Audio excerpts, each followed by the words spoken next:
I can settle down and be doing just fine till I hear an old freight rolling down. Thanks for coming in.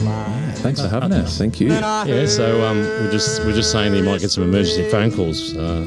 The shop being unattended and all. Yeah, totally. Yeah, you never know what's coming our way. It's not completely unattended though, Scott. No, Yeah. sorry, unattended by you guys. Yeah. And Max has it very under control. Oh, it's in good hands. It's in good hands. It's just, you never know what's going to walk in the door. What incredible collection of records is going to roll in.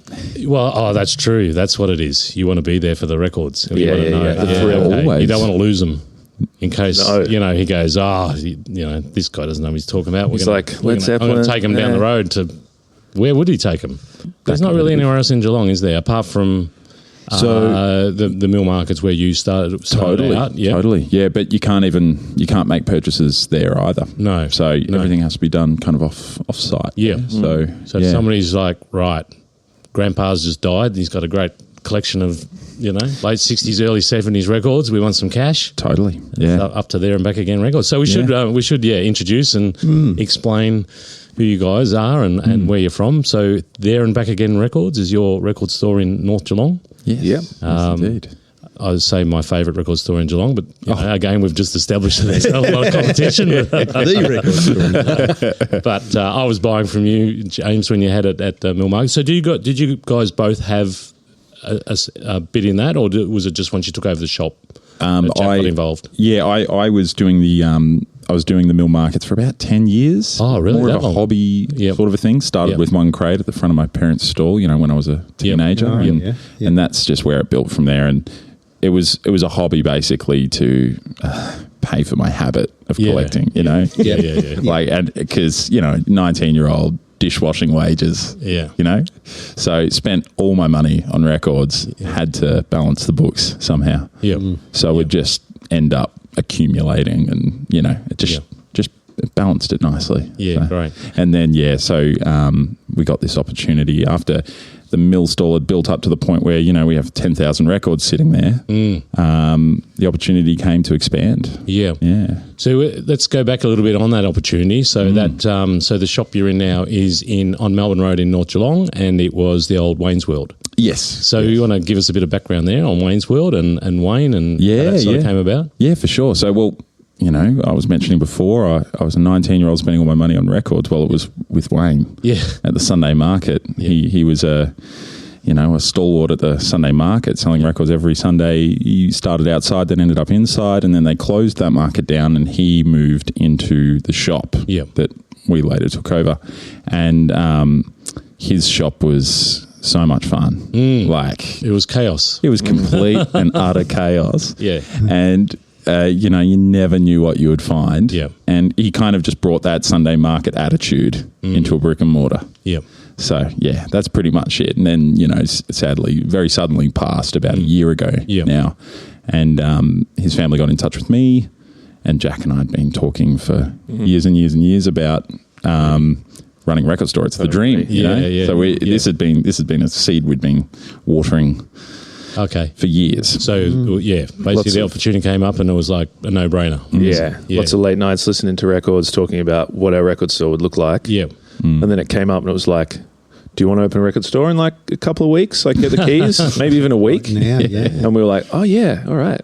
It was very sort of ignorance was bliss sort of thing. Oh my God, Yeah. And we were like, yes. Hell yeah. And then it kicked in and we were like, oh God. So that was, this was an unexpected early death for this Wayne you're talking about? Well, he was 76, but which is far too young to, for it to be as sudden as it was. No one kind of saw it coming. Yeah. But like I'd only spoken to him a couple of days before on the phone. So it was very sudden. Although he had a few years. But it was still unexpected. Definitely. Yeah, so I'm guessing then he hadn't done any planning around what he was going to do. He wouldn't be thinking about that if that happened. Certainly not. No. So, and his family had a lot to deal with, you know, so they knew that we were good friends. Yeah. So they touched base with myself and a few other people. And, it just so happened. Wow. Serendipitous, like it all came together. Bittersweet, of course, but, of course. Isn't that interesting how the little sliding door things, instances happen like that in real life, and it just opens up. You might have been talking about and thinking about it, but you might never have gotten there. You don't know. Totally. You might never have gotten there. 100%. I feel like we had a conversation months, maybe only a couple of months earlier, where we were like, maybe now's not the right time. Retail is like a tricky zone to be in, and like coming out of COVID, retail was a tricky zone. And so I swear, like a few months earlier, we just said, all right, let's keep talking about it and ruminating on it. Like, let's never stop the dream. But we thought, like, let's stop looking. Let's stop looking at like realestate.com and looking at all the opportunities. And then it just kind of, as soon as we kind of did that, bang. Wow. My wife says that all the time. Take a break, get away from it. I work in sales, so I'm always like, when's the bloody phone? When's the next email? When's that person going to finally get back to me? Yeah. And she says, just walk away, have a break, chill out. And that's when it happens. And that's when it happens. Wise words. Yeah. So true. Happened again today, actually. It was funny. Yeah, there you go. Yesterday I was like stressing out because it was getting towards the end of the month. I hadn't made a sale, and then this client got back to me this morning because I'd spent a few hours yesterday chilling out. Stressed about it. So it happens. It's that watch pot. As soon as you look away. Yeah, exactly. So Scott, I'm not sure where we want to go from here, but I'm now interested in this point in particular where a guy had this place for ages and all of a sudden it becomes available and you guys pick it up. So I'm just wondering about that transition. Did you? Well, I thought what was it like and what is it now? That because I know the store and I know what it was like before. I don't. Yeah. So go on then. Yeah, well, you lead it. So to paint a little bit of picture, and you guys can help fill it in. It was a store that was chaotic, as you said. There was a lot of records in there. There was a lot of records in there, and you didn't know what you'd find, and it was kind of organised, but not very. You'd find certain styles or genres in, at the back, and all kind of loaded in together. He had a bit of organisation at the front, but it was just a lot of stock and a lot of chaos. It was quite dark and just full of stuff, right? Totally. You guys have come in. It's now organised. Everything's pretty much in the right place, and I'm sure you get customers that put them in the wrong spot. It's bright, it's light. The front of the store is bright orange. You can't miss it as you're driving, past on Melbourne Road. And it seems to me that there's a real great little community in there. Like every time I go in there, there's a bunch of people in there. It doesn't matter what day or time of the week. So does that kind of sum up pretty much the transformation? Much to our continued shock and amazement. Yeah, it's just wild. Really wild. Yeah,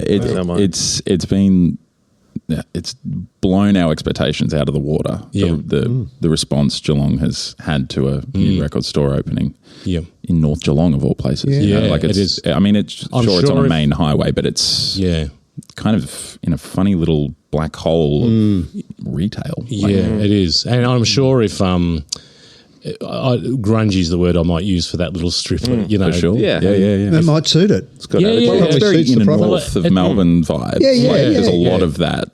Through the inner north. But it becomes what you guys are doing becomes a destination, right? So it probably doesn't matter so much. You're not going to get a lot of people going, there's a record store there. You're probably getting more people who know about you through your social media. You're very active on that and go in there specifically. I mean, I'll always stop if I'm coming back from Melbourne or I'm on that side of town. I'm not over there a hell of a lot, but if I am, I'll make sure I stop. So I think there's a bit of that. So it's not, but I'm guessing that it's probably not where you would have, if it wasn't for previously being Wayne's World, you probably wouldn't be looking there for a shop, would you? Yeah, I don't know. I guess Wayne's situation was a stepping stone for us. Like it definitely gets you in above the ground level to some degree.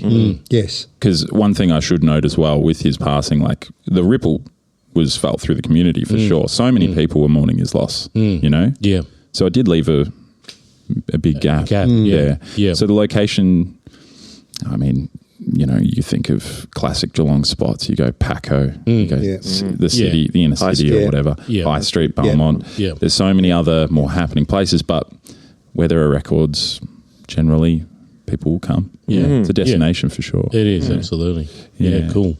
So does that answer your question, Brian? Some of it. Some of it. You're not being very thorough. No. No, I'm interested in the stock. So did that pass over? Was all the stock that was there? Did that become part of your business? Yeah, as well? totally. So that was the deal. We pretty much took the shop over, open close. The door was shut, and then we took it over, opened the door, and it was just all there. So we kind of took everything out, sorted everything, and then repainted, and we uncovered a window back there. We uncovered all sorts of treasures. It was a wild ride. The window opens. The window opens, which is crazy. It was wild. Yeah. And then it was so overloaded. It was crazy. Wow. And then over the course of a couple of months, also just started accumulating records, and we've got records, and it all just kind of came to, there were people walking in from 2 blocks away saying, "Oh, I've got a couple of records," and one of us would wander around to their place and have a look and come back with 4 boxes of records. 500 records. It happened like a week from opening. Just crazy stuff like that happened. And so when we were pricing up until 2 a.m. the night before we opened, just in there pricing and sorting and in a fever dream. So how did you ever, and I don't want to know what the amount is, but how did you ever settle on a price for the purchase of a business like that? That must have taken a lot of negotiation and a lot of risk involved in, like, the value of the business, the goodwill, and the products that were sitting there in it that you took on as well. Were you always comfortable that the price was, going to be okay and you'd work okay with it and work for you? I think it's so at the end of the day, it's hard to quantify. But I think the family came to us with a price. And they came to us with a price that they were comfortable with. Good. And we didn't negotiate. Well, that's we were comfortable with it, and to be honest, that's kind of how we do all of our deals going forward. We whenever we're buying collections, or from the smallest amount of records to the largest amount. You don't want it to leave a bitter taste in anyone's mouth, and if we can give a little extra and it makes someone more happy or like more comfortable. Yep. Yeah, and that was kind of the deal with the original purchase as well.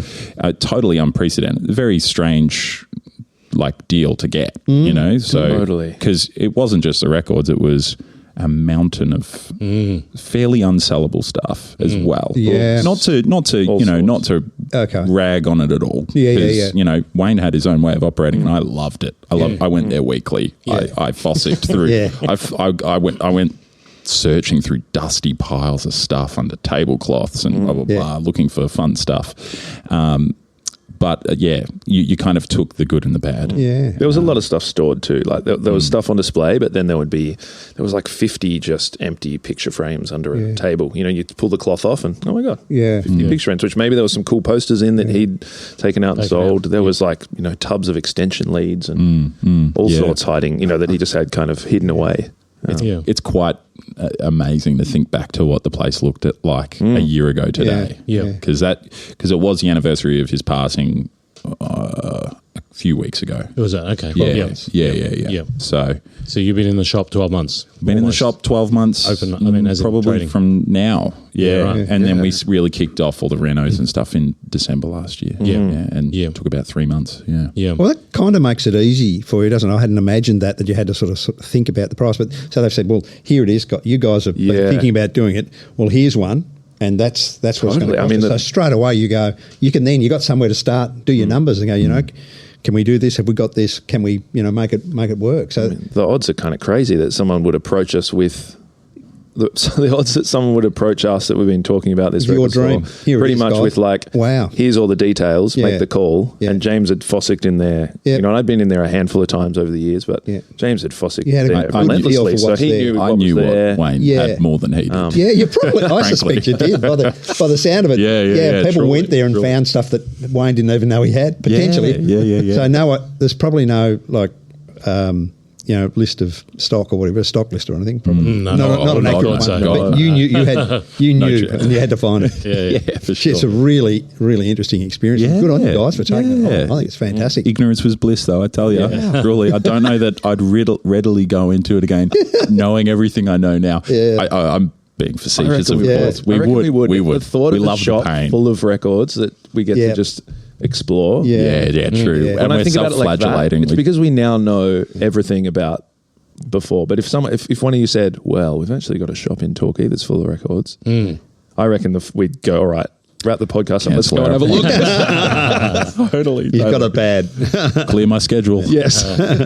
So I really want to get into that passion for records because, I mean, obviously that's why we got you on because it's one of my pet loves as well. Indeed. So I'm not quite as all in it as you guys are, of course, but it is something I do love. But I just want to step back a sec because you talk about finding boxes of records and getting a call from someone. You are often in a situation where someone's going through loss, right? And they're clearing out, their father's collections. Absolutely. Because, you notice it not just in your shop but other collections, but particularly with you guys now because you put up your latest finds and you see it's someone's collection. It's trend because there's a whole bunch of cold chisel or a whole bunch of old rockers. Something. It's awesome. Yeah. And it's kind of like you just know that's one person's collection because it's all kind of feels like a family of different records that have all sort of been either looked after or not. But it's like curation. It's beautiful. Yeah. So that must be an interesting experience walking into people's lives at that sort of point and I mean, it's it kind of has the feeling of being a therapist in some ways without, I don't know, that sounds very self-important, but it's sort of a natural thing. Because we do like to give our time to people as well. We're not just in it for transactional stuff. Yeah. And so, I meet so many interesting people when I'm doing house calls and, all these lovely older folks who are, widows or widowers and, moving into, aged care facilities and such. Yeah. And they've all got stories and they're all really interesting and some of them are grieving, some of them are, managing that grief a bit better than others, but people just want to talk most of the time and I'm always up for that. Jack's always up for that. And, it's just it's kind of part of the job. And if you, I don't know, it's definitely just a natural part of that, I think. It's quite cathartic for some people too. Like when you're going through a collection with them and they're reminiscing about it or they're reminiscing about watching their loved one listen to these records. And maybe it's an interesting part of that grieving process, watching them becoming okay with letting the records go. It's almost as when you arrive, they're still not really sure. And sometimes they're not sure even after you're there and you don't, and that's totally cool, We have people after we bought records call us back and say, I've got to come and get that cold chisel record. Oh, wow, really? Yeah. Like, come and grab that record. That's fine. Or if you see this record, can you pull it out? Because I'd love to take that home. Have it, it is an important part of memory of people who were passionate about vinyl and music as well, and particularly if you go back to that area where it really was vinyl, before CDs and even before cassettes. And I guess my love of vinyl comes from that. Really, my old man was right into vinyl, and he would spend a lot of time listening to records in the lounge room. And for me, it was probably times when I saw him at his most kind of peaceful. Happiest. He had the headphones on. Yeah. He'd have a Deep Purple record or a Pink Floyd record going. That's relaxing. Hell yeah. And he was in bliss. He was, he was just, quite happy in the corner of the lounge room. Yeah, that's awesome. And for me, I think, that sort of extends to me then listening to records and my love of music does come from that. The music that I'm into comes from that early 70s stuff that Dad was into. And so it's just followed me through. So I can imagine how it can be quite difficult for people to let those collections go and let that memory of that person go. For sure. It's hard to break those collections up sometimes too. When they're really beautifully curated and wonderful condition. They'll often sit under our counter for, we've had some for a couple of months. We've just spent the time listening to the records and exploring the collection. Keeping them together. Because it feels weird to just, it's like, I don't even know how to express it. It's someone's entire collection of music that they love. And they might not even listen to it for years, like 10, 20, decades, they might not listen to it, but it was a big part of their life at some point. Totally. And exploring it and listening to it is super interesting. You can learn a lot about someone via their record collection. It's probably and how it's cared for. Absolutely. You've got the White Glove Brigade on one hand, and then you've got the beer-soaked parties. Party records. They all end up particularly Yakadaka, AC/DC, Sabbath. They went to a lot of parties. Because because you can't wait. Yeah, you're pissed and you can't wait to get the next one on you. Yeah. Bother shoving it back in the Frisbee. Whoosh. Yeah. Well, it's like books, isn't it? You go to someone's house and you look at the book, you look at a bookcase or a bookshelf, and you sort of think, I know where I understand these people. It's like I think I've told you, Scott. I'm one of seven kids. I had an older brother and a younger brother, and they were both 8 years older and 8 years younger than me.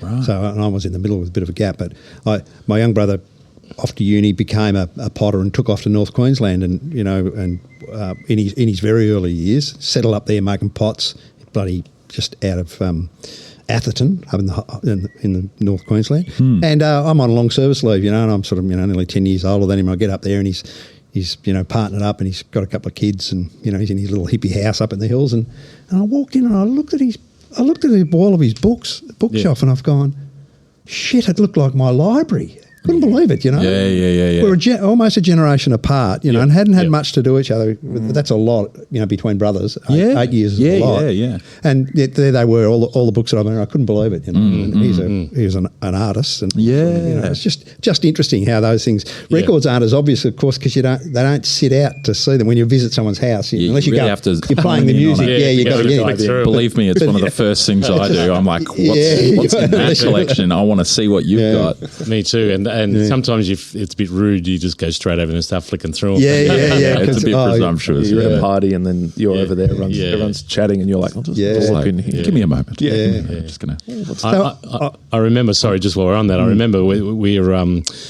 Ange Trini and I went to Europe to travel quite a few years ago now, and we were in Paris and we're staying in an Airbnb and walked into this apartment in Paris, and it was already cool that you're walking into like somebody lives in this beautiful city, and then over in the corner is a box of records and a turntable, and so that was the night, drinking red wine, listening to Bob Dylan records and stuff awesome. in this apartment in Paris. So that's cool. Yeah.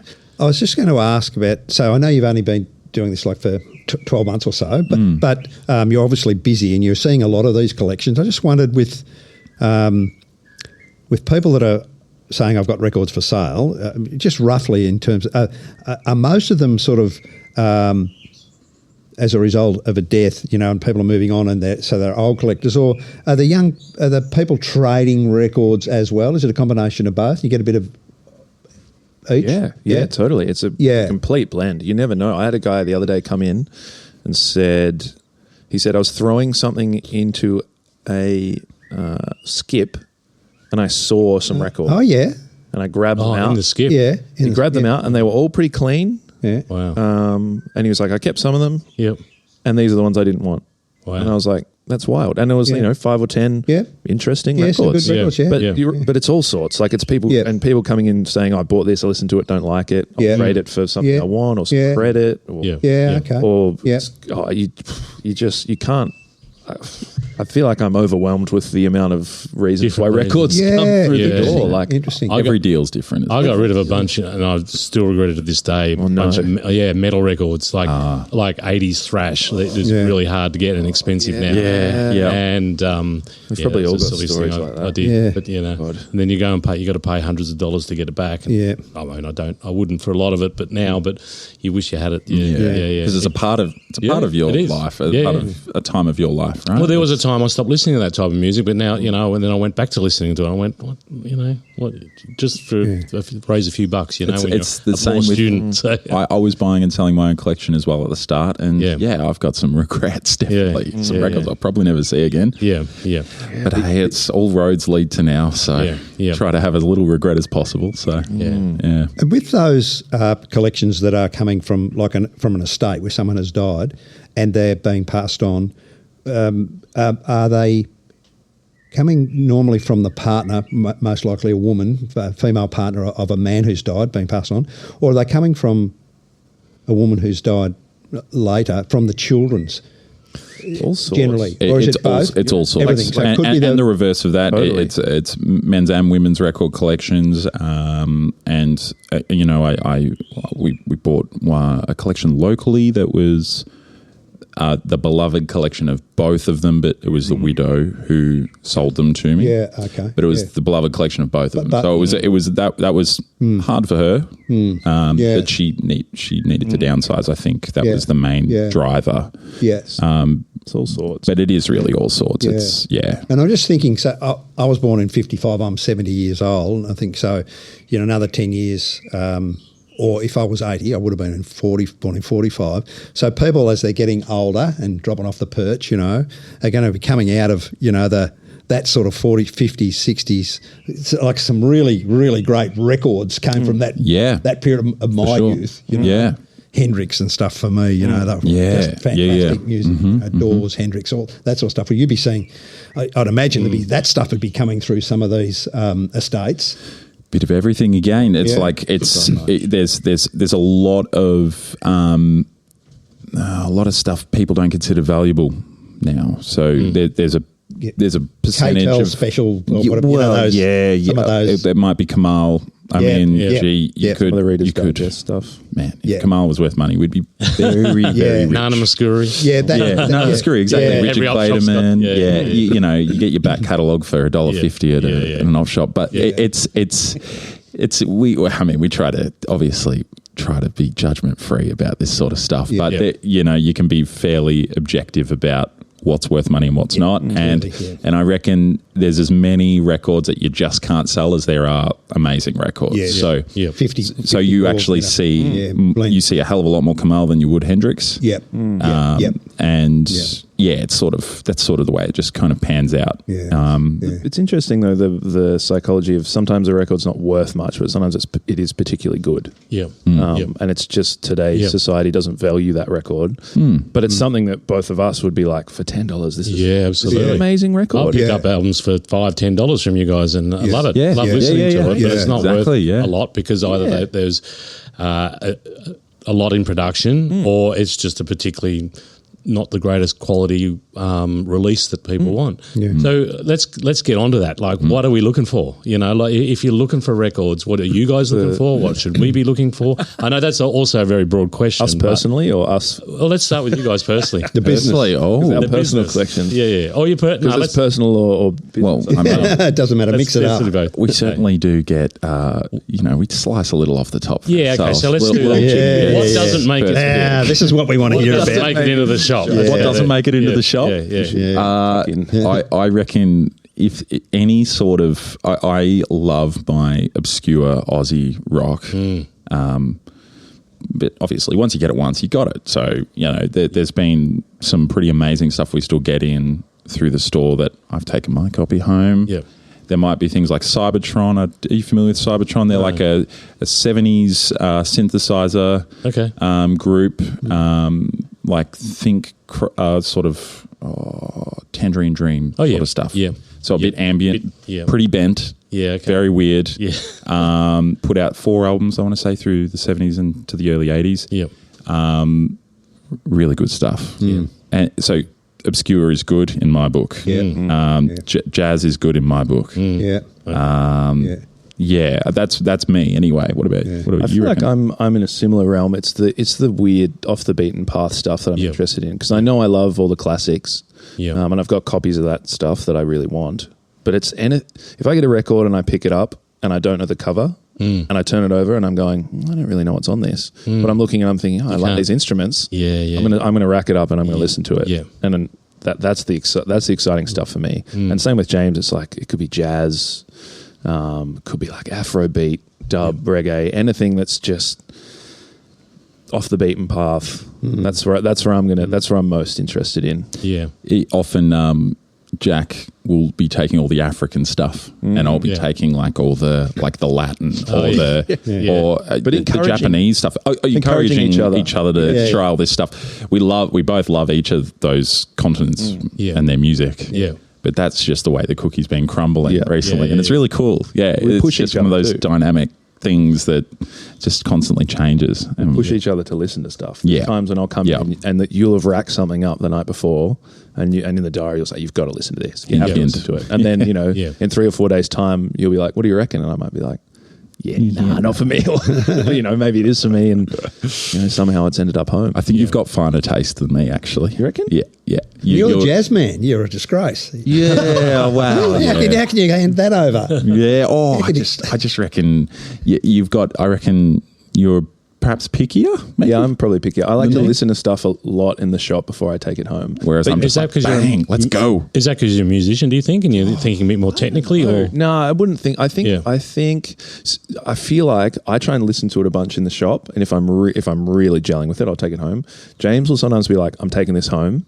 And then you'll listen to it at home, but you might bring it back. I think you do your listening at home. And I do mine in the shop. Mm-hmm. I can't. That breaks it down well. Yeah. But then also sometimes you've got a collection of something, and you like that artist, and there'll be one missing, like, boop, and you'll be like, I got to complete it because I love everything. Yeah. Whereas mine's probably a bit more sporadic. My collection isn't as cohesive, but it's pretty cool. And it's fun. It's really fun. Great collection. Yeah. So the African stuff I can imagine. Japanese music? What Japanese music? Well, what didn't they do? I mean, they do jazz beautifully. They do prog amazingly. They do punk. They do metal. They do. The Japanese do. Pretty much everything. Yeah. There's bands that represent every genre you could imagine, and it's all good quality, and often it's quite rare or it's a bit unusual. There might be a bend to it.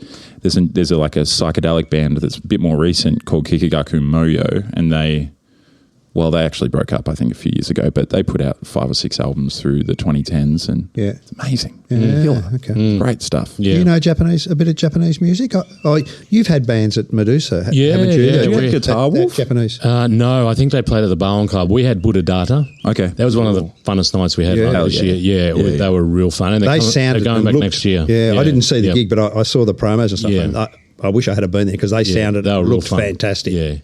Yeah. I think I'm not really into the Japanese stuff, but what I've been introduced to or what I've come across, they don't mind being different, do they? They just they're so artistic. Yeah, and they have a lot of fun. Unbounded, artistic. Well, very sophisticated too. Like technically, I'd imagine. Certainly all of their gear, very high end. Yes, and their pressings as well. Their pressings of Western music from the 70s and stuff. It's better. Right. I can imagine. Gives American pressings, UK pressings a run for their money. That doesn't surprise me. For sure. Yeah, and that's they can be highly sought after. So that's another sort of thing. So let's step back away from you guys a little bit, and as a collector, what would you be looking for? Because you mentioned the style of the pressing, where it's come from, the country.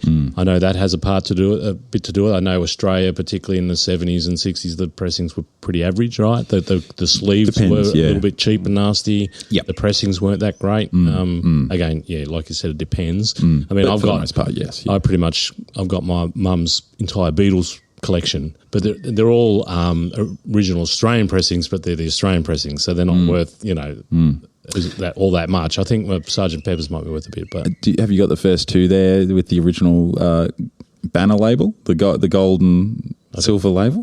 Because that's a $500 record. Is it? Please me and with the Beatles. Okay, where are the records? Let's just put this on pause. I'm going to go have a look. If it's a true OG, okay, like a silver banner, or it's just the first two records. If it's that early pressing, okay. Hundreds of dollars worth. Okay. Yeah. As far as I know, and I'm not very good at Discogs. I'm not very good at cataloguing everything. It's a bit of a bad of mine. Double-edged sword, that old Discogs. Yeah. But I think I've got original pressing of Coloured Balls, Last Supper. Nice. I think that's worth about $400 or something. Me too. Me too. I found one for $5 at the North Geelong Vintage Market. I've had this. Couldn't believe it. I can't even remember where I bought it. It's been in my collection forever and ever. I didn't know much about them for a long time. I'm like, and then I found out it was worth $450. It's incredible. We're not talking Lobby Lloyd and the Coloured Balls, but really? Shit! Now you're talking my era. Last album.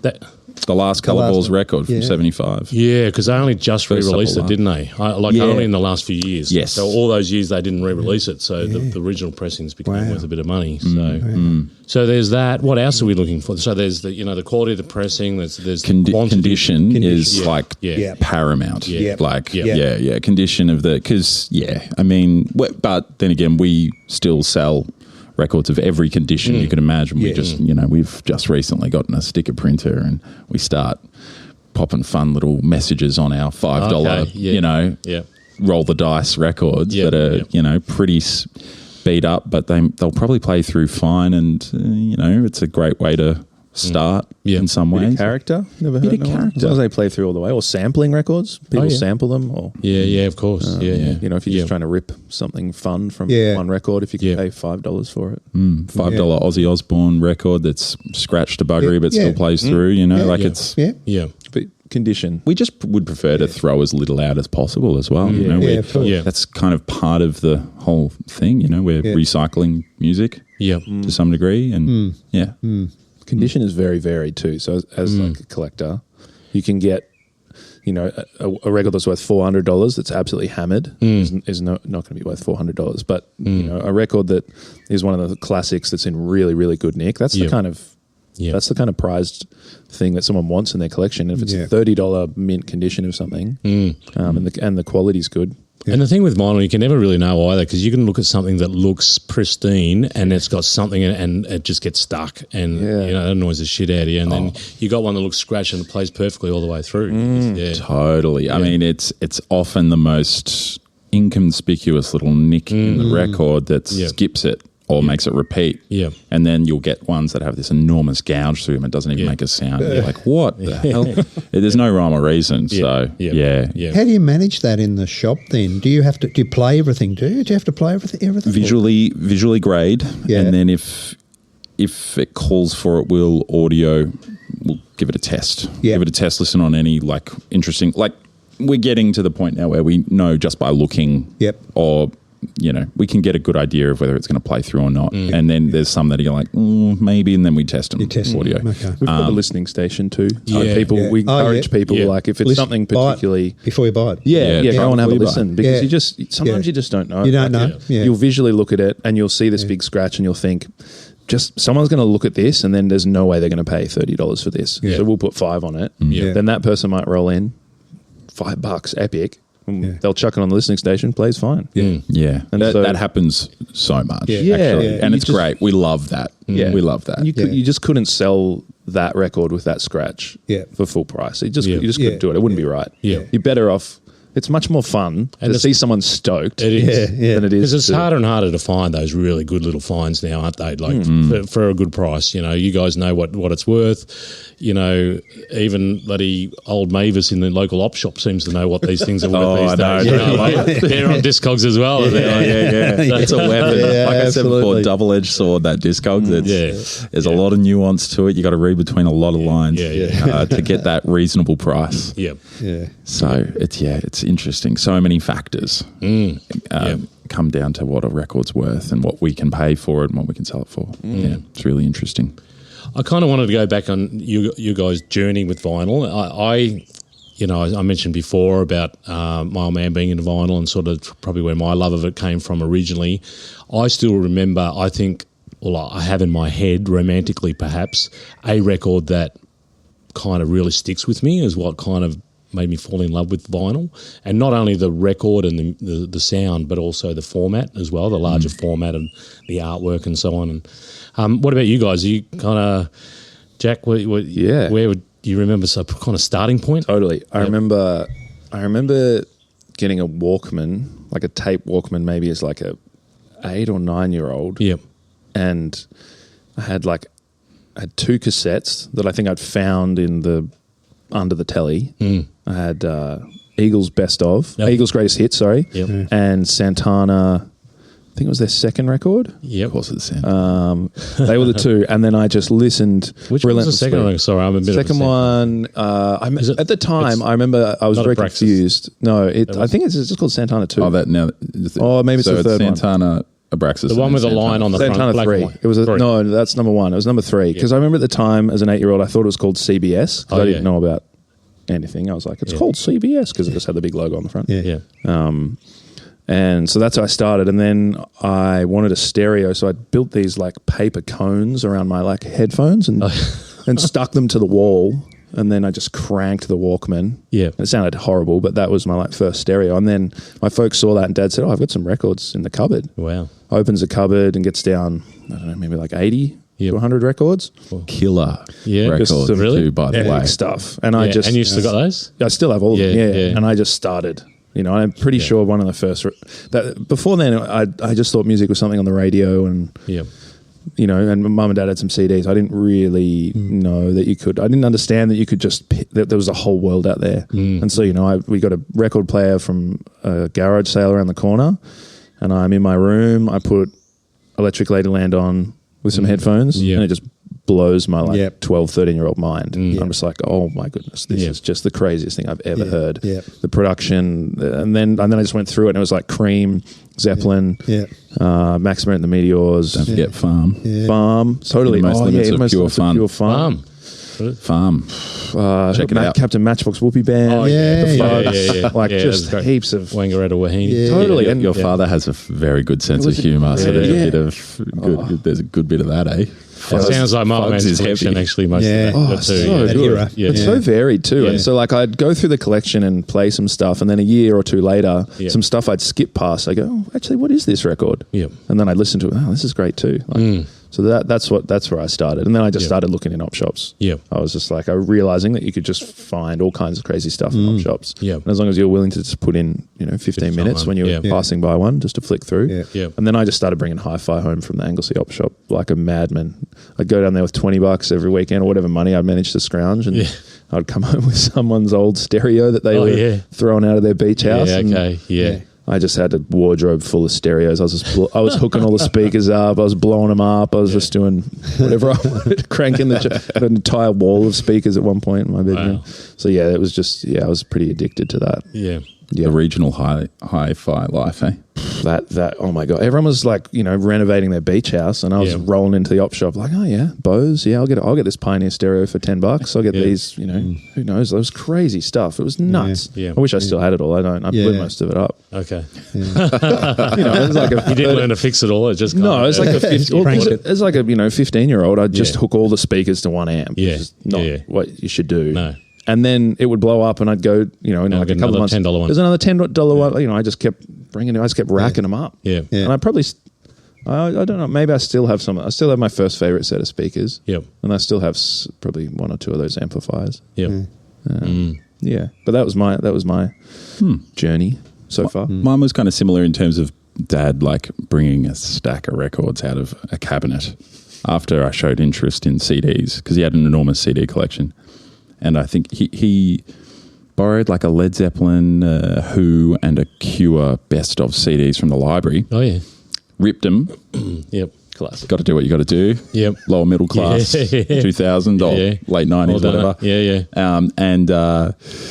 And then he also had an enormous CD collection, and I started to explore it as a 12-year-old, 13-year-old, and found like a band called Gomez, right? We know Gomez, and... that blew my mind. That was like connection. That was really cool.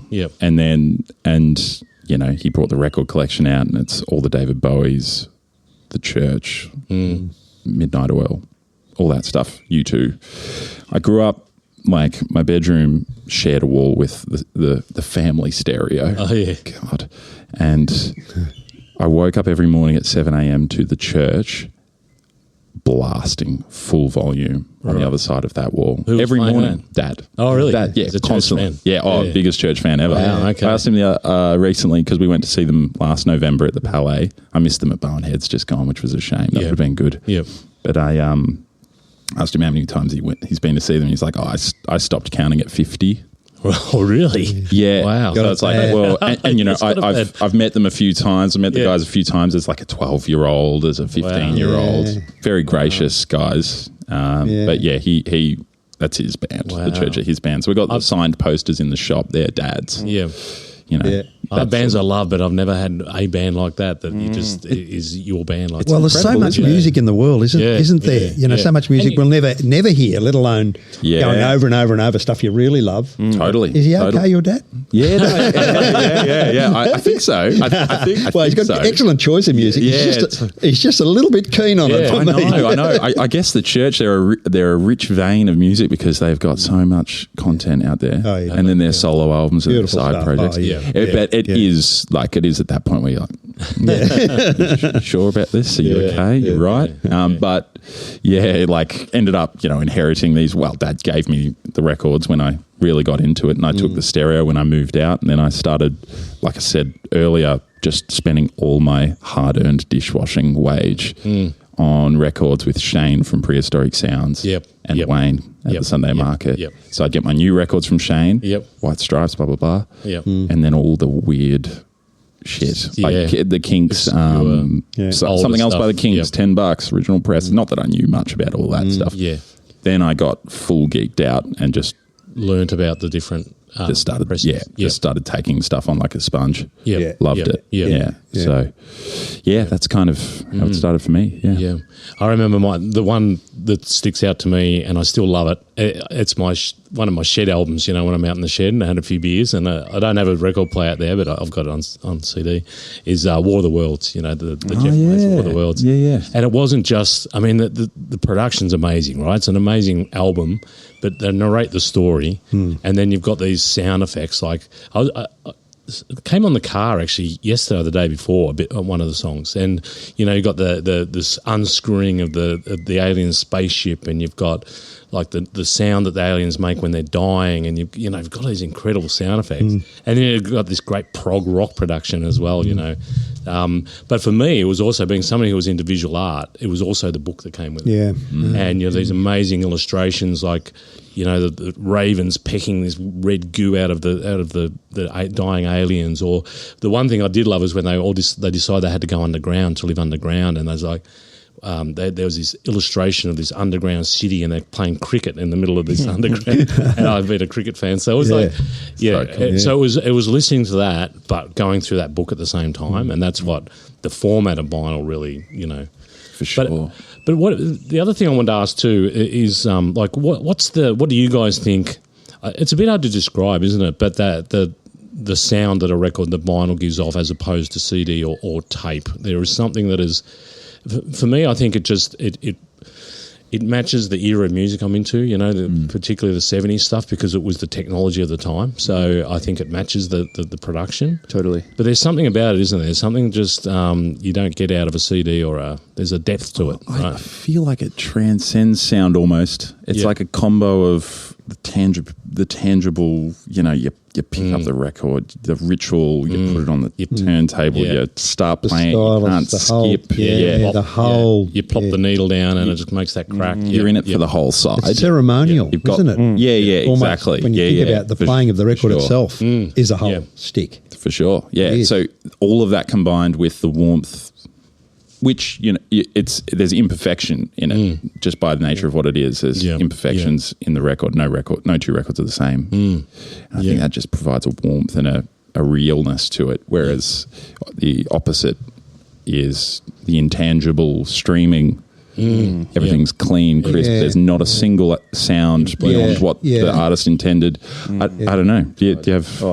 It's an enormous discussion. I think, and I've thought about this so much. There's so many facets to that discussion. I mean, straight off the bat, some of that stuff that was, 50s, 60s, 70s would have been analog path from go to woe. And so it getting onto the record, and especially in early pressing, is probably as close to the master as you will get, which nowadays, it's digital. There's lots of conversions, digital and analog, when you even get to the record. So maybe you could argue that some of today's stuff is better off streamed if it's really high quality, or a CD. But then, the discussion's crazy. There's a podcast I listen to, and they talk about, with hi-fi or with guitars and amplifiers and all that kind of stuff, how all that stuff is like making bread. And I think it kind of applies to this, in the fact that there's a few elements, there's like the musicians, there's the production, and then what format you're listening to it on. And so when you think about it, you're like, okay, there's only, maybe there's like 5 things in that process, let's say, which is kind of like making bread. There's, there's similar ingredients for bread, water, flour, yeast.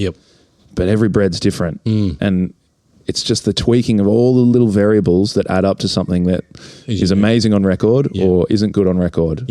But there's so many little tweaks, the guitarist forgot a guitar pedal that day, and that's why the guitar sounds incredible. And then the fact that sounds incredible only on the first mix, which is only on the first pressing, which wasn't remastered, which it's just like, oh God, I could go on about it. It's just all that stuff is just crazy. And even to the point where today I was testing an amplifier. Amplifier sounded great, but it just wasn't exciting with the music I was listening to. And particularly the CD sounded pretty terrible on it. Yeah. Record sounded better on it. Yeah. So, that would mean that if I ended up with that amplifier and turntables serendipitously via my parents, maybe I'd get into records and not CDs.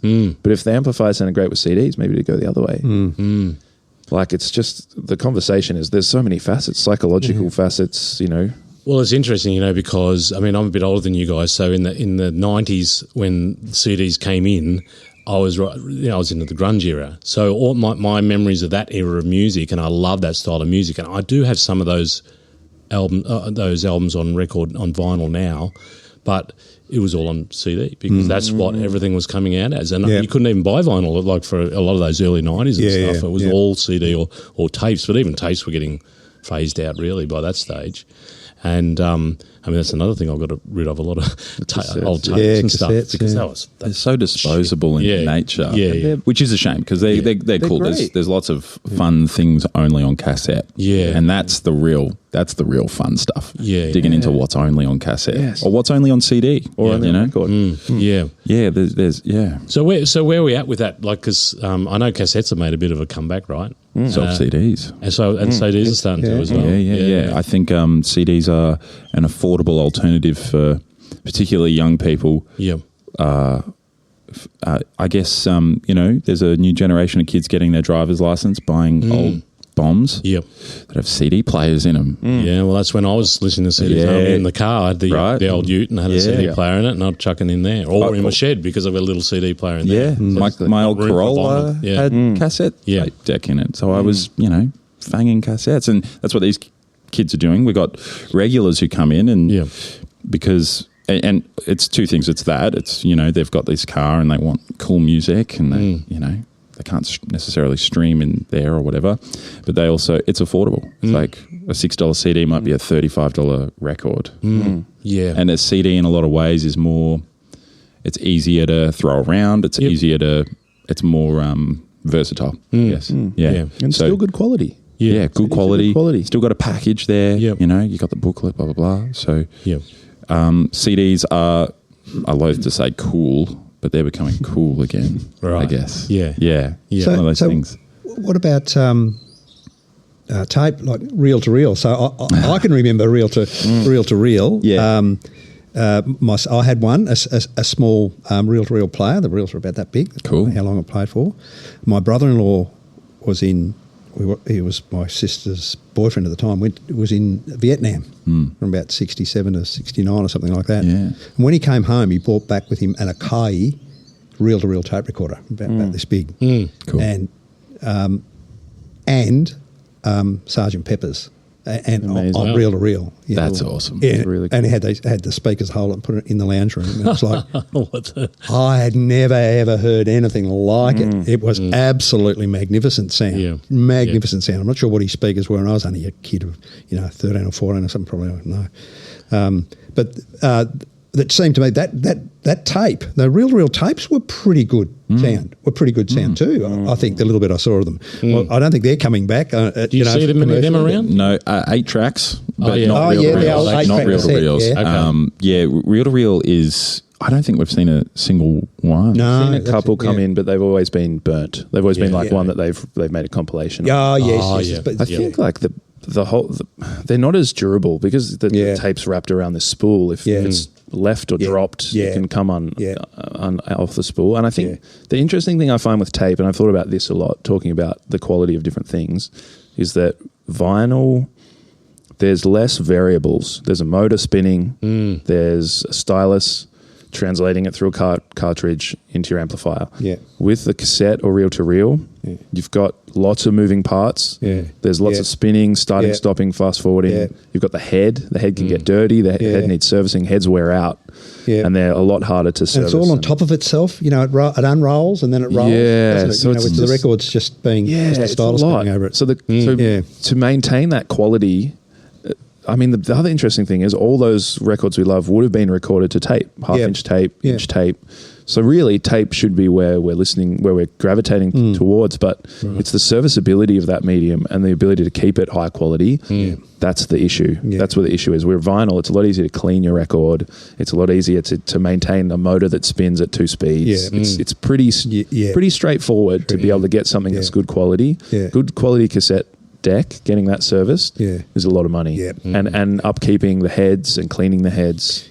And then making sure the cassettes are clean. Like there's a lot of you get a bit of dust on the vinyl, you just blow it off, you wipe it off, you blow it off the needle. It's a little crackle. Whereas on the cassette, once all of a sudden it's going to the left, now it's going to the right. The bottom's dragged in through all the bits and pieces. So and maybe that has something to do with it as well. And the curation thing, that was something you were talking about, streaming, James. And you can curate when you're streaming, but as soon as you finish that subscription, it's gone. You're never going to see that curation again. You buy 50 CDs and alphabetize them. You've got those 50 CDs or records or whatever you've got, and that's it's a sense of ownership for sure over art. You know, people like to collect art. That's essentially what this is. It's just collecting. It's another form of collecting art. It is. I absolutely feel that way too. I feel like by buying a record that I might not listen to a lot, I'm retaining a piece of music history. For sure. You know, like you mentioned the 70s Australian stuff. You know, I love having that in my collection. I might not listen to it all the time, but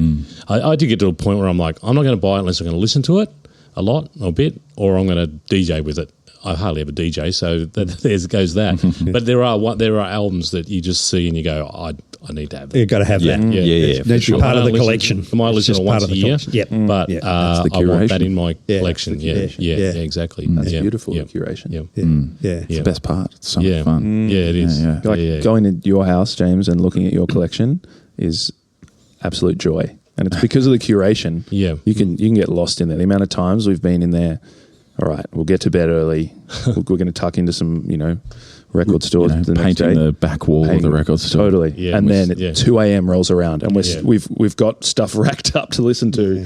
We're diving, it's like that's so much that's fun. the beauty is that curation.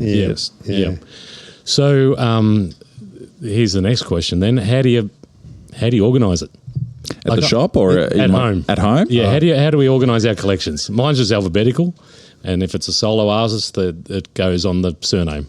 Sure, same. I do have a metal record separate because I tend to take them to, always DJ them a bit. Yes. So it was easy to grab at them, but everything else was alphabetical. Is that the way everyone does it? Well, it got to a point for me where just alphabetical was too much because, if I felt like a jazz record, I had to kind of remember exactly. So like you pull metal out a lot. I separated jazz, which is a good thing because it made up about 1,500 records of the collection. So but I alphabetized that. And then I alphabetized the remainder. And then compilations. So 1,500 is just jazz. Just jazz, and then that's about 3 times my entire collection. Your other there's the full collection or the other collection and a jazz collection, both by alphabet, indeed, by artist, by artist, and then it can get a little squirrely with like soundtracks and stuff. And I've always I always think like, do I put a few hours in and reacquaint myself with my collection as a whole and find all the soundtracks in there and put them in their own section? I will do it one day. It's going to happen. It's just so much fun to refamiliarize yourself with the collection, no matter how big or small it is, whether it's entering it digitally into your Discogs collection or whatever it is. You just find these things that you either forgot you had or you miss listening to something. You're like, oh, this is a great opportunity. That'll happen when you're about my age, James. I think you'll look like this when you get to that stage. I think it'll be a long time off before you're going to go and pull all your soundtracks out of that collection. That's my guess. I don't think it's going to happen next week. It'll be well down the priority list. I suspect. You're absolutely right. You're absolutely right. But it's it'll be something to look forward to. It could be done at some point. What about you, Jack? Well, I moved house about the same time as we got the record store. Oh, okay. And so then I just wasn't home for quite some time. So my collection at the moment is not alphabetized. Okay. It is chaotic. It is just chaos. Yeah. But therein lies a bit of joy is the... it's going to be so much fun to alphabetize that. Totally. I reach on there and just pull something out and I'm like, this is amazing. I don't remember when I got this. I forgot about this. But you're right. And then it's been growing exponentially. So the shelf that I eventually got to put them all on is, getting closer to being full, and so I'm going to have to put some time in. I saw it the other day and I was like, whoa, dude, you got a lot of records. It gets out of hand quick. Yeah. Gets out of hand quick. But I'm looking forward to, I'll probably do the same as you guys. Alphabetized, last name. Yep. I probably won't. I don't have enough to probably to pull anything out. For a while there, I was DJing very sparsely, and I did have a section that was just for stuff that I knew, okay, that's nice and danceable, that's really fun, that's interesting. Yeah. But I think that's assimilated back in now. So I'll probably just do last names and go from there. It'd be fun to get creative and maybe do some continental stuff, or this is all my music from X eras. Eras. But eras. Well, that's how we organise a shop. It's kind of. I was going to ask about the shop. Good. Yeah, let's go to that. So what happens there? We got decades, 60s through 90s, and we honestly we just throw 50s in with 60s because there's not many. Genuinely 50s records kicking around. Through to the 90s to now. And world music, everything. So and then we got that's pop. Sorry, yes, I forgot to mention that's important detail. 60s pop and rock. Pop and rock. Yep. And that's a very generic approach because you can find yourself getting into the weeds a bit with like subgenres and like how should we actually classify this like semi-electronic, like mildly abstract, and then prog rock, southern rock. We've got sections of which we found was really helpful. And then reggae. A reggae section might only be 3 or 4 LPs at the moment. I'm stopping that probably a lot of the time as well. True. Actually, that's a good point. You do take a lot of reggae home, but hey, you got to, that's good. Sorry, it's the best. It's the best. And then what do we got? Fresh stock, which is about local produce. So we got a nice healthy looking bay of local produce, which we love to keep well stocked. Where's your jazz? Jazz has 8 bays in the back half of the building. So there's a jazz. So the back half of the building's more genre stuff, folk, country, soundtracks, compilations, jazz, blues, world, and the more like pop rock stuff is out the front. Rare stuff. We've got a lot of rare stuff as well, and I think that kind of sums it up, doesn't it? And then everything's alphabetized. As best we can. Within those, within each section. Okay. I feel a bit, bit inadequate not having been and had a look at this. You better get in there. I'm going to come and have a look. Yeah, please do. I do want to come and have a look because I'm not a record player. I stream music, my music now. I've got a nice sound system. CDs and I streamed it. But I'm going to end up back there, I think. And I'd just love to come and look at it. Anyway, just come and look at it and listen to some shit if I could. Put something on. I have to listen to something. I'll go, oh my god. Go down memory lane as well. Well, that's what I mean. I haven't heard this. We love playing records for people as well. Can I hear this on the big speakers? Absolutely. Let's go. Bill Withers, Ain't No Sunshine. I bought it for my first girlfriend. I wish I still had it. Nice. Very romantic. 69 or 70 or something like that. Hell yeah. I think. Great song. Fantastic. I wanted to, now we're talking back on the shop, excuse me, I've been thinking about, we talk a lot about community here on the podcast, but probably more broader community. And I've been thinking a little bit about sort of more localised community with what we're doing at Medusa, and we sort of had our last gig, last gig on Saturday night, and just the community we've built around a place like that. And I imagine from what I've seen when I've been in there, there's a similar kind of thing going on there, right? You've now got this little kind of you've become a hub for a certain people with certain interests in the community. Either they're into music, they're obviously into music first and foremost, but that sort of collector as well. I remember I was in there a while back, and don't know which one he was in there. I think it might have been you, Jack, and there was a kid in there. She would have been 8 or 9 years old, I reckon, maybe pushing 10. But she was going through and she'd got a little collection that she was into, and she was there with her mum, and it was like, wow, there's the start of her journey with collecting records. Mm-hmm. So it must be you must love being a part of building this community of people around you now. Might be the best part. Yeah, honestly, might be the best part. Yeah. It's just unreal how there's anywhere between like literally a 10-month-old taking her first steps in the shop. Oh, totally. Yeah. Flicking records. Literally flicking records in the bottom bins. Toddler. Through to like chaps on walkers. Yeah. You know? Yeah. Yeah. And it's awesome. It's so good. Yeah. The conversations, that's the thing I love, listening in on like, you know, a 15-year-old asking someone in their 70s if they've heard of Radiohead. Oh, yeah. And just listening into that conversation. Yeah. These two people don't know each other and now they're bumping into each other in the record store. Yeah. They're talking about, and one of them recommends something to the other one, and then they start recommending music to each other. And that's just like, that's a true joy. Hearing that is just like, you know, someone with a world of experience in music, you know, finding something for someone that is just starting their journey and vice versa. That person starting their journey is like, oh, have you heard of this new band? You know, and that's just like,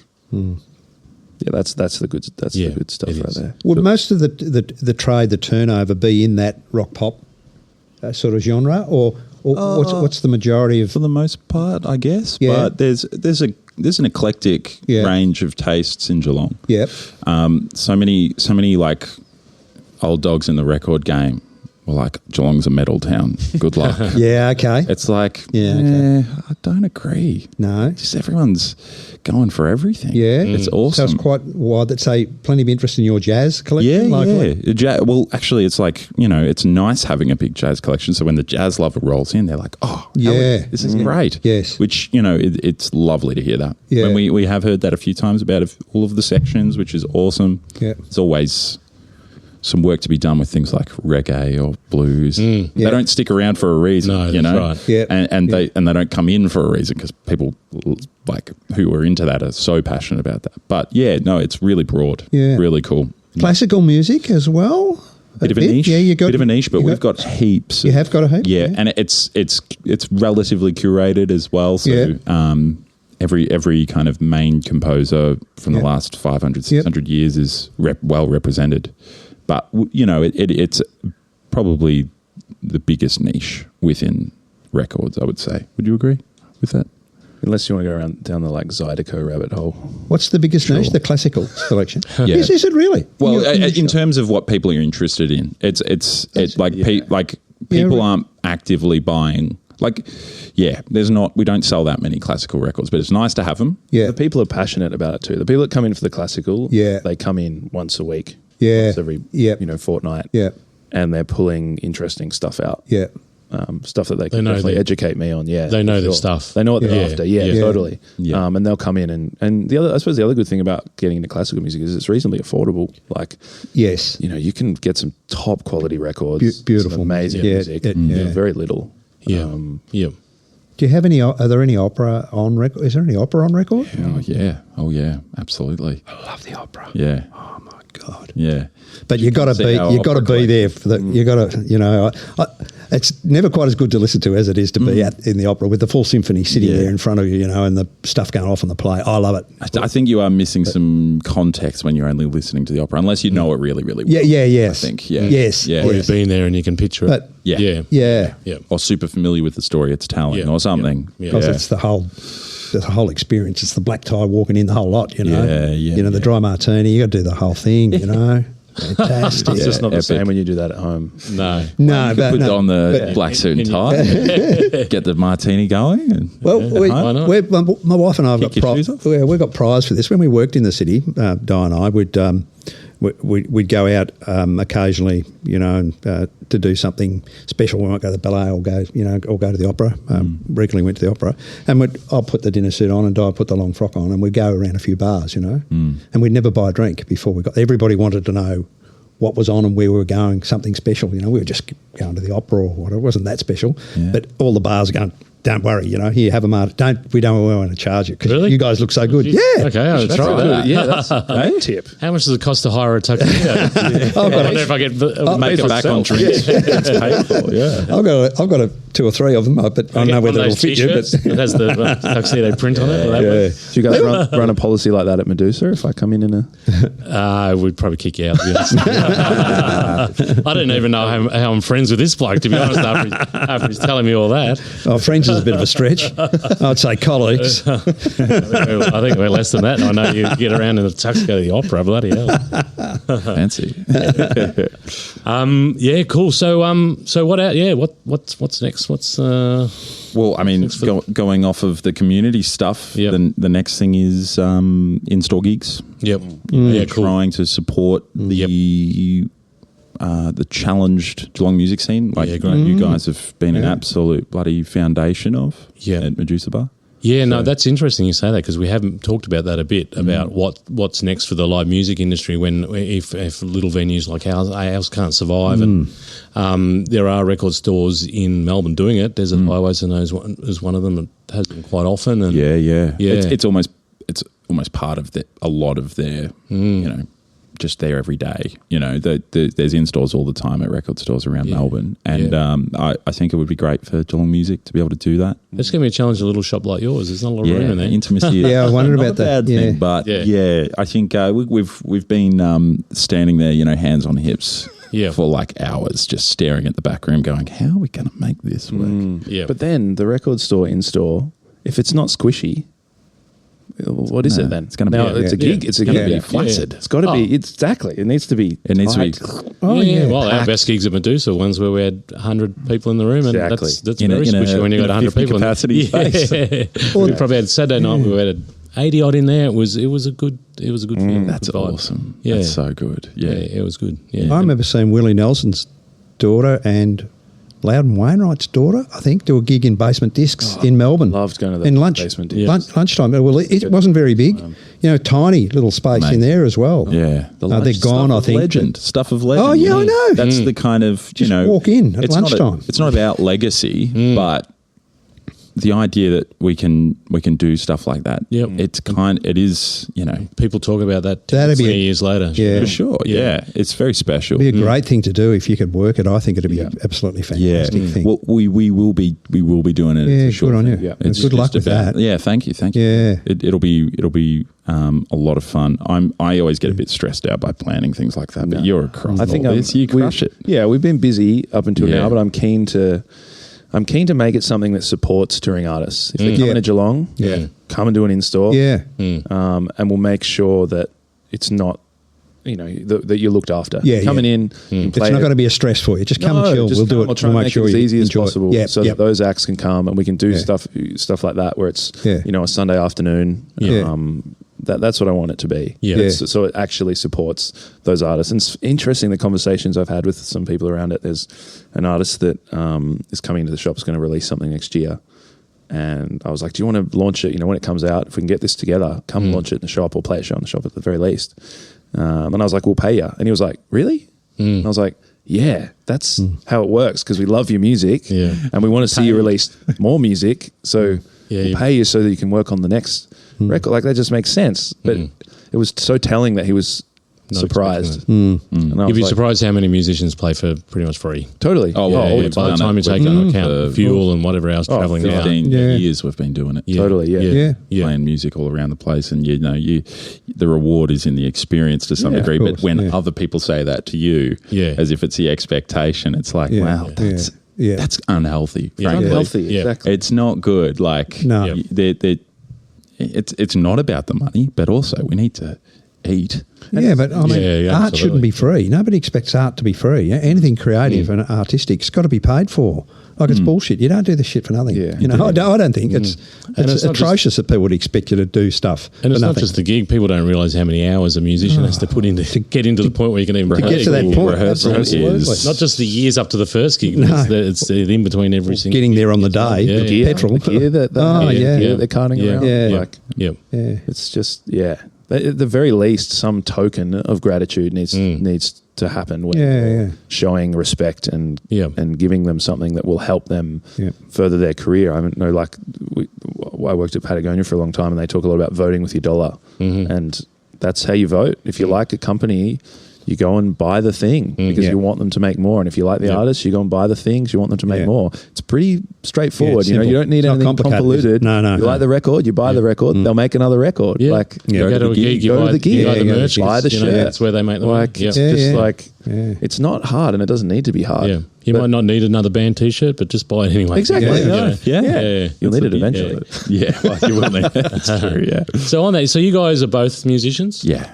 Okay. What are we... Do you want to tell us about it? Yeah, I mean, golly, I don't know. I just, going back to finding Dad getting his record collection out, it seemed like the logical step after enjoying it was to learn how they did it. So you being a musician came from listening to the vinyl, not the other way around. I was listening and I was like, this is incredible. I want to know being able to get as close to that as possible is being able to play that chord and listen to it coming from the guitar or the guitar amp, and then I suppose inadvertently it gets you in the room with other musos and you get to hear it all first person. And so from there I've just been writing music and playing gigs and learning about production and all sorts, since I was probably 15 or 16. I'm playing in bands, playing a bunch of bands now. So what bands are you playing in now? I play Max, that's in the shop. Oh, yeah. Maxwell Brady Band, play drums. Okay, yep. I'm on bass in that. You're in bass, yep. And then my own band, Forever Sun. So I play guitar and sing. Forever Sun, yep. I'm on drums on that one. Okay. And then I play bass with Leah Senior. Yep. And I play bass in Girlatones. Okay. And I think that is all for the moment. Wow. It happens. I don't know how it all happens, it's but awesome. Yeah. I love all those bands, and that's the best bit about playing in those bands. Max is an incredible songwriter. Mm-hmm. You get to be in the room when he goes, "Hey, here's a new song I wrote," and you get to be like, "That's that's like so making it that's real, the best making bit." it Same with Leah, and same with Jesse of Girlatones. Yep. You get to be a part of that, and then watch them play at a show right next to them, and be like, "What are you doing? That is crazy. Yeah. How are you doing that right now?" Like that's the best bit. Yeah. You just launched, Leah Senior just launched a single on the weekend. Yes. People Pleaser. People Pleaser. Very fun song. Yeah. Has a crazy drone instrument that this guy has invented in Geelong. In Melbourne, invented it. And so it's like a resonant drone machine that you hook up to a keyboard. Yep. And I suppose it kind of works a little bit like a sitar, but it has these magnets that vibrate the strings, and then you turn this dial to set the key. Okay. So that runs through the song, which is very cool. Okay. And Lee's an incredible songwriter. That song is absolutely incredible. Really beautiful. Yeah. Beautiful lyrics too. Mm-hmm. So that was fun. We launched that on the weekend. That was a lot of fun. Really fun show. Fantastic. Where was that? That was at a place called Bell Street Takeaway. Bell Street Takeaway? Yeah. It's on High Street. I can't remember the suburb. But okay. In Melbourne? Yeah, tight little venue. Yeah. But very fun. Like it was packed. It was a great environment to launch it in. Yeah. Had a real kind of homebrew feel, which was nice. Yeah. I love those venues that you don't expect them to be venues. That is exactly what that is. Yeah. Trying to find the door to get into that place. Yeah. Well, you think of the old piping hot chicken shop, God. In Ocean Grove. It's such a shame that's not still around. I actually never went to the chicken shop. You never even got there? I never went. I never went. Ocean Grove was a mile away when you were 15 in 2000. I don't know. How did I get where there? the hell's Ocean Grove? Yeah, true. My folks probably drove me there. Yeah. Someone I hitched a ride with someone. My folks probably drove me there. Thanks, Mum and Dad. We're doing a rambling podcast road trip to Bendigo next weekend. We're very much looking forward to it. Having a chat from Mick at Trash Cult. And a dig. Cool. Yeah. A dig of some records. Yes. He's not got a lot of records in there, but it's always fun. But just going to have a chat to him about that place. And have you been to Trash Cult? I've not been. Yeah, it's really really fun. Eaglehawk? I don't think I have. It's only small as well, but I think they like sell out at 30 or 40 people out in the back room. Yeah. But really interesting, unique place. So his partner's involved in this with him. Is that right? Yeah, I believe so. Yeah. Do you know her? No. I understand she works with my daughter-in-law. All right, well, I'm sure we'll find that out tomorrow. We'll suss that out next week. On Thursday. Yeah. Small world after all. Isn't it? Yeah, well, Mick's my era from Bendigo, so we didn't really know each other back in the day, but we've got a lot of mutual friends. So nice. So you grew up in Bendigo? Yeah. Oh, right on. Yep. Yeah. There's some interesting record stores out there too. I've had a lot of luck flicking Kangaroo Flats. Funny, I was talking to my mate recently about that. So every time I go there, the one in Kangaroo Flat, I think it's called High and Music. Is it closed every time you go? It's always closed. Yes, people tell me that. Yeah, well, my mate Whitey reckons he lives in Kangaroo Flat and he reckons it's been open a lot since he's gone past. So whether it's just coincidental or not. There was Bendigo Records. Unfortunately, they've had to close down. They were doing in-store gigs as well. Yeah. They had a lot of new stuff though, not so much from the time I went there last time. New stuff's tough. Yeah. Records are tough. It is a bit. Tough game. Big players. Yeah. Yeah. So bands, what about you, James? We didn't quite get there. Apart from what you mentioned, you're in as well. Pretty much, bass in the Maxwell Brady Band, drums in Forever Sun. Yep. I think that's it for now, but I always kind of lose track. There's so many moving parts in life at the moment. Because you got a full-time business, right? You got as well. On top of I got a couple of, a couple. So, well, so with the record store and the other, I've been doing, I run another business doing, it's not very glamorous, but office furniture fit outs for government, commercial. I've been doing that about 10 years, running that. And between the two, it's a lot, but it's okay. I'm fine. I'm figuring it out. Yeah, I'm finding the balance. Feeling. I'm very, very grateful to have a bit more of a life again now. I'm that's what I'm striving for. You know, I got a couple of kids at home, and I just want as much time with them as possible. Yeah, absolutely. And the record store, for sure. The record store is like spiritually nourishing and amazing in every way. Yeah. The other business, it's work. It's work. Yeah. I mean, it's rewarding. It's definitely rewarding, and I really enjoy the people I work with. Yeah. But it's just not the same. You know? Yeah. It's not a passion. No. Yeah. I don't know. Yeah. No. So I know exactly what you're saying. But then you throw music on top, and that's also like that's just the best. Yeah. That just breaks up all the banality of day-to-day life. It's really great being able to just play a gig and. Well, that's it. You've got to have time, and it's good now for me to have time to do things like this podcast. I'm trying to learn that cigar box guitar over there. Cool. And trying to find time to do that. I'd never had time to do any of that before. No. And it was always your own business. Yeah. And I was always like, you're always thinking about making money out of something. These things, I don't have to care about that. Yeah, totally. It's liberating doing something for the joy and fun of it. Which is... Or the challenge of it. Yeah, which is the record store for us. Yeah, I mean, money's not the driver. Yeah. It's a wonderful byproduct, and obviously it's completely necessary to keep the doors going. Yeah, that's right. But it's not. It's not the reason we're doing it. It's not weighing you down. You love vinyls. It's just the music. The music is the best. It's just it's the thrill of the chase. And the community. Yeah. The community are absolutely. amazing. Yeah. And working with my best pal. Yeah. It's unreal. It's so wild. Like I feel like we're doing a good job of it. So many people are like, what's it like working with James? Like, you just went straight in. Don't ever work with friends and families. I feel like it's been pretty incredibly seamless. I don't even think about that at all. No, just bang, bang, bang. It's so good. That's actually one of the truly best bits of the business. How smooth everything's been, and we're just it's great. We're fortunate, really, aren't we, when you think about it? Because I mean, you've had this dream for ages. You've always talked about it, but then when it actually comes to happen and it happens, you don't. When you start working together, Totally. partners, I guess, as well, and working together, it's a whole different bloody dynamic. You could have hated each other. You could have fallen out quite quickly. You got through 12 months, It does happen. Oh, shit, Yeah. Particularly amongst family and friends when they're working in business, because it's a tough caper. Yeah. So well, the office furniture is a family business too. So, my wife and I, we work together in that for 10 years together as well. Yeah. It's not all it's chalked up to be. It's not as bad as anyone makes out. I get that, there's a lot of variables, but I don't know. Yep. Maybe we're just too easygoing or something. I think I feel like we make up spots of the other one. Like we're both good at complementary, things, and we both trust each other, and that's kind of all you need. Because I can trust James to do something. If James says, "I think this is a go," and I know he knows more about, I'm like, "Let's do it. Yeah, let's go for it." You're similarly motivated, it seems to me as well, just from our conversation already. I mean, you both love and invest in the same stuff. Yeah, neither of you is trying to get something the other guy doesn't want or whatever. You're just going along, except maybe soaking it up. Sounds like well, that's what it sounds like on the surface. All right, on the surface of today's conversation. I know what happens once you leave the room. Yeah, for sure. Yeah, it's great.